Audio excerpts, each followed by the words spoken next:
স্থানীয় সময় শনিবার যুক্তরাষ্ট্র ইসরায়েলের হামলা উপেক্ষা করে রাজধানী তেহরানে ঈদ উল ফিতরের নামাজ আদায় করেন ইরানের বাসিন্দারা। মসজিদগুলোতে ঢল নামে মুসল্লিদের।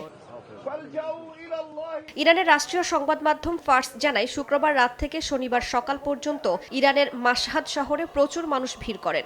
যদিও যুদ্ধ পরিস্থিতির কারণে ঈদের আনন্দ এবার অনেকটাই ম্লান।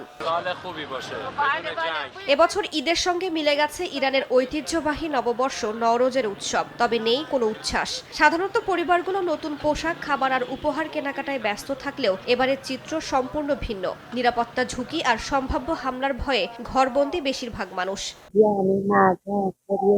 এবছর পরিবেশ এতটাই মলিন যে নতুন বছরকে স্বাগত জানানোর মতো মনোভাবও খুঁজে পাওয়া যাচ্ছে না। উদযাপনের কথা আমরা ভাবছিই না, বরং ভাবছি এই যুদ্ধ কবে শেষ হবে আর আমাদের সামনে কি অপেক্ষা করছে।